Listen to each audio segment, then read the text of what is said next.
সেদিনই তো কিস্তি দিলাম। হ্যাঁ না মনে কখন আগে সকল কিস্তি দিয়ে গেল না প্রত্যেক সকল কিস্তি লাগে। আর বাড়া কিস্তি যখন শোধ হবে কিস্তি জান জমা সব চলে গেল। হ্যাঁ না মনে টাকা লস মনে ছিল না তখন দিলে খুব ভালো লেগেছিল। কাজ কোনো কলা না কিস্তিটা আমরা সব ভেঙে ভেঙে খেয়ে দিলাম উগরি পেটে। এবার কি খাবে কিস্তি বাকু দিকে দেবে। বাড়া হাতে করে 3 মাস ধরে বাড়িতে বসে আছো কোনো কাজ ধন্দা নাই খেছো আর ক্লাবে গিয়ে বন্ধুদের সঙ্গে আড্ডা দিচ্ছ। সন্ধ্যা লাগে বাড়িতে আসে গিলে কুটে খেয়ে দিয়ে বাড়া ঠাড়া করে সেই বসে দিয়ে লাগিয়ে বসে থাকছো। কাজ ধন্দা কোনো কিছু নাই বাড়িতে খালি খেছো আর বসে পাঞ্জাবে যাবো দেখবো কাউকে বলবো কাজের জন্য এসেছে কোনো ধান্দা নাই। লে রে বাড়া কানে করে বকর বকর করিস না, কাল থেকে কাজে ধান্দা করবো, কাজের সন্ধানে বেরোবো, কোথায় কাজ পাওয়া যায় কিনা দেখবো। লে রে বাড়া লে কাল থেকে কাজে ধান্দা করবো, অনেক রাত হচ্ছে লাগাই দেখবো। হ্যাঁ তোমার তো কোনো ধান্দা নাই খালি পাকার মাটি ভালোই করো কিন্তু কখন রাত হবে কখন লাগাবো। বউ তুই এত রাগ করছিস না রে বাড়া। তার রাগ করবো না তোমার ভালোবেসে বিয়ে করে আমি কি ভুল করেছি। তখন পাকানে জ্বালা ছিল পাকানে জ্বালা তখন বিয়ে করে নিয়েছি। বেশ আমরা বেশ কালকে কিস্তি টাকা আমি ব্যবস্থা করে দেবো, ধার ধর করে যেমন করে হোক ব্যবস্থা করে দেবো। বেশ লে অনেক রাত হয়েছে লাগাই দেখবো। বেশ লাও তুমি তো না দিলে ছাড়বে না। আরে কিস্তি টাকা কটার সময় লাগবে? সকাল 10টা। বেশ তাহলে আমি যাই দেখি কাল কাছে 1000 টাকা ব্যবস্থা করে দিয়ে আসি। আরে ওনা পছাদা কেমন আছিস? আর ওনা কেমন থাকবো, বিয়ে শাদী করে জান জমা সব চলে গেল। কেন রে বলা যারা বিয়ে করেছে তারা তো বলছে অনেক সুখে আছি। আর ওনা শোক ওনা কিস্তি লিয়েছে কিস্তি করে আমার জান জমা সব চলে গেল। লে লে বস বস একটু গল্প করি। না রে ওনা বসলে হবে না, আমাকে টাকার ব্যবস্থা করতে হবে, কিস্তি আছে সকাল 10টা কিস্তি লাগবে। বলছিলাম বন্ধু তোর কাছে 1000 টাকা পাওয়া যাবে? কাজ টাজ করে 2 দিন পর দিয়ে দেবো। লে মারা 1000 টাকা দে মা দে জান পাশালি মানে তো। টাকা কিন্তু সময় মতো দিতে আমার দরকার আছে। দে রে মা দে 2 দিন কাজ মাজ করি তারপর দেবো। তবে হলমুখা জীবনে যদি বাঁচতে চাস খেতে যদি না পাস তবু কিস্তি নিবি না, কিস্তি নিয়ে কত জ্বালা দেখছিস তো। হ্যাঁ বাড়া ঠিকই বলেছিস, সেটা সব জায়গা নেবো না। বেশ বন্ধু তাহলে তো বস, বাড়িতে গিয়ে 1000 টাকা দিতে হবে, কিস্তি দেবে 10টার সময় কিস্তি লাগবে। বেশ বন্ধু তো বস আমি চলে গেলাম। কিস্তি যে মানে কবে শোধ হবে কে জানে না। করে মারা কিনে 1000 টাকা লে। হ্যাঁ যেতে পারো। হ্যাঁ কই যাও। আলে 1000 টাকা লে।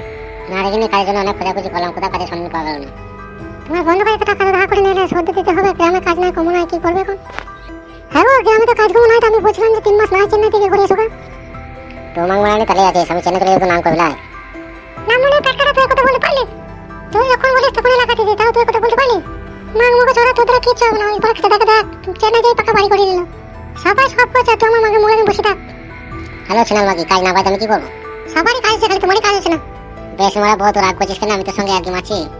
বেশ আমি চেন্নাই যাবো তোর মনে। বেশ আমি ওই পরে খেতে দেখা করে আসি চেন্নাই যাওয়ার জন্য। হ্যাঁ হ্যাঁ যাও দেখে এসো। ওরে আমার খেতে দা বাড়িতে আছিস নাকি? হ্যাঁ হ্যাঁ বাড়িতে আছিস কে বটে? আরে আমি পচা। হ্যাঁ হ্যাঁ ব্যাগ দূর খোলা আছে বাড়ি ভেতর আয়। আরে মারা পছাদা কেমন আছিস? হ্যাঁ বলিস না বাবা, জান জীবন সব চলে গেল, আমার কিস্তি করে জান জীবন সব চলে গেল। ঘরে টাকা পয়সা নাই, কাজ নাই, আবার তারপর কিস্তি, বাড়িতে বউ আমার খ্যাচ করছে, বলছে টাকা নাই পয়সা নাই, কাজকর্ম করছো না, তাই তোর কাছে এলাম। তোরা বলছে চেন্নাই যে অনেক টাকা ইনকাম করছিস, তাই তোর কাছে এলাম চেন্নাই যাওয়ার জন্য। লে লে লে বস বস। হ্যাঁ হ্যাঁ ঠিকই শুনেছিস, ঘর বাড়ি দেখেই তো বুঝতে পারছিস যে কেমন ইনকাম করি। তা তোরা চেন্নাই কি কাজ করিস? আর ওরা কি কাজ করবো, রাজমিস্ত্রি কাজ। তা তোদের মাইনেপত্র কেমন কি দেয়? কত দেবে মিস্ত্রি 1000 টাকা, হেল্পার 800 টাকা। মিস্ত্রি 1000, হেল্পার 800 টাকা। আর গ্রামে তো মানে 300 টাকা হেল্পার, মিস্ত্রি 500 টাকা। তাহলে মানে তোরা কেন ইনকাম করবি না, ঘর বাড়ি করবি না? আমার বউ ঠিকই বলেছে। তো চ বাবা আমিও ইনকাম করবো, আমাকে একবার নিচে দিন। তা চ বহু মানুষ কাজ করে, তুই কাজ করবি চ। তা কবে যাবে বল, টিকিট তো কাটতে হবে। তাহলে মানে এই তো এলাম বই কাজ করে শুই তারপরে যাবো। তো মানে এদিকে বইয়ের কাজ শুধু, এদিকে আমার ঘরে টাকা নাই পয়সা নাই, আবার তারপর কিস্তি, তারপর বইয়ের খেটকে জানি। তাহলে মানে অত ব্যস্ত হচ্ছিস কেন, আর কটা দিন থাক, ধার ধর করে চালা, যাবো চেন্নাই শোধ করে দিবি। দিন 5 পর টিকিট বানাবো, তখন তোকে জানাবো যে কবে টিকিট বানাবো, কবে যাবো না যাবো তোকে সব বলে দেবো। তো মা ঠিক বলিস তো, নিয়ে যাবি তোমাকে? হ্যাঁ রে মানে নিয়ে যাবো লে। ওরে মা বউ একটু চা কর, পচাদা এসছে। না রে না, চা খাবো না, চা বাইরে খেলাম, আর তো বউকে কষ্ট করতে হবে না। তো কবে চেন্নাই যাবি তাই বল। বেশ তোকে ঠিক জানাবো আমি। বেশ তাহলে বস, কবে যাবি আমাকে জানাবি। তাহলে আমি এখন বাড়ি চলে গেলাম। হ্যাঁ হ্যাঁ জানাবো যা। না বাড়া সকাল 10টা বেজে গেল, উঠলাম যখন 5 ঘন্টা ফিরিলি। করে মা বউ? এই দেখো এখানে সেইটা বসে আছি। হ্যাঁ গো কথাটা কি বলো? কি আর বললো বানা, বলো নিয়ে যাবো। বলছে বইয়ের কাছে 5 দিন শুই, তারপর নিয়ে যাবো, দিন 5 পর টিকিট, তারপর তখন তোকে জানাবো। হঠাৎ করে যাওয়া যাবে না, টিকিট তারপর যাওয়া যাবে। আরে মা বউ তুই যে আমাকে চেন্নাই যেতে বলছিস, আমি চেন্নাই থাকতে পারবো তো? আমি কোনোদিন বাড়ি যাই না, সংসারের চাপে এখন যেতে হচ্ছে। মেন শেষে দাও লোকে বাড়ি গেছে না। সবাই বাড়ি থাকতে পারছে, তুমি থাকতে পারবে না, বাড়ি যাইতে দেখো না দিয়ে আগে থেকে বয়ে মরছো। মাংমারের বাড়িতে বিয়ে করে আমার জান জীবন সব চলে গেল, তোকে না বিয়ে করবো না, আমাকে চেন্নাই যেতে হবে। আরে পেট কাটা নামুনি যখন বাড়া শ্বশুর দেখলে তখন মনে ছিল না, তখন বলে চ পালিত আজকে পালিত বিয়ে করবো। এই বাবা চুপ বাবা, খেতা করে চুপ চো বাবা, খেতা করে না চো, মায়ের খেতে দিকে খুব খেতে লেগেছে। নামুনি খাবে ঘরে চাল নাই ডাল নাই কোনো কিছু নাই, কোনো কিছু আছে খাবার তাই খাবে। 2টি বড় মুড়ি পড়ে চলো খাবে, তো চলো মুড়িটা দিই না, তুই বাজার করে যাবে তারপর রান্না করবো। আরে বাবা সেদিনে তো বাজার করে এলাম, আবার বাজার পড়ে গেলার মধ্যে। তাহলে নামুনি পেট কাটাকে কি বলবো। হ্যাঁ নামুনি গিলছো না, বেলো বেশ চ খেতে দিকা তারপর বাজার আনছি। বেশ চলো গেলো গা। দিলো বাবা কি কথা বানা তোদের বানা কথাবার্তা কোনো সিরি নাই সব বানায় বানা।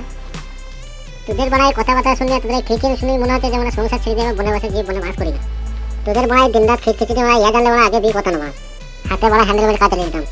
আমি বল ছেলেদেরকে বলছি যে ভেড়া তোরা বিয়ে করবো করে লাপাইছিস সেই ভেড়া তোদেরকে বলছি বাল চোদারা বাথরুমে গিয়ে তুই বা হ্যান্ডেল মেরে ঘুমিয়ে পড়বি তাতে মন শান্তিতে থাকবে। পালের বিয়ে করার পরে জিন্দগি দেখছিস তো কিরকম জিন্দগি কেল্লা করতে হয়ে গেছে জিন্দগি। আমার কথা যদি বিশ্বাস না হয় আমার কথা যদি বাসি লাগে তাহলে বিয়ে করে দেখ পাকান কোয়া কত জ্বালা।